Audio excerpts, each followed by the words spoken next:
I'd like to talk about chromatic scale. Chromatic scale is just whenever you play each note, you're not worried about necessarily halves and wholes and everything. It's just everything's a half step away from each other, and it's just going up one note to the next. And it's pretty much used in jazz a lot to transition. It's just good to know how to do a full chromatic scale. Gives you an idea of where the notes are. So here's the scale. We're going to do it in the key of C.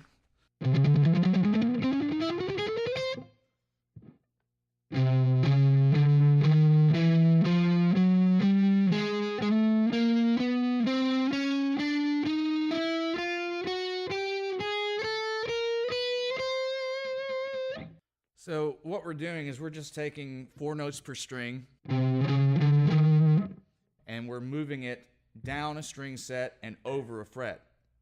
And that's the way it goes for most of it until you get to the G string. And then, well, let me show you. So slowly, we're just going to go. Now we're going to shift down a string set over one.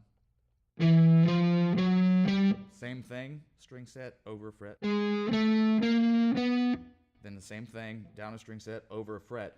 Now whenever you get to the G string, and transitioning to the B string, you're going to stay on the same fret marker. So instead of going down one, it's just going to be parallel to itself. So,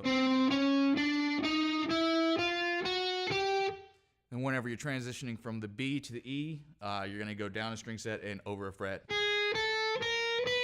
And then resolve on the root note of C. And way this helps is that whenever you're playing chromatic scale, not only is it something you can play, but it's something that you can use to teach yourself the names of notes. You start on C, then C sharp, D, D sharp, E, F, and so on and so forth. And you can also play it the other way around. So start on the high C. And let's just play it backwards.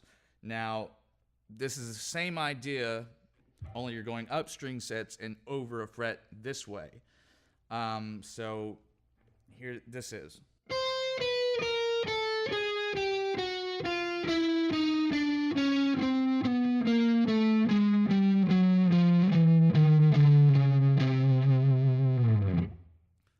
And the same thing with the G and B transition.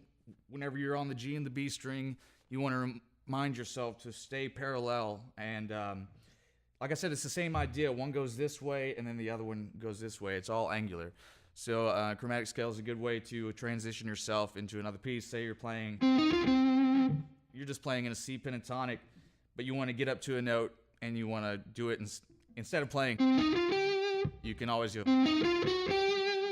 It's just using those notes as transition notes is a good way to make your playing a little bit more lively, and gives you a little bit more options whenever you're playing solo.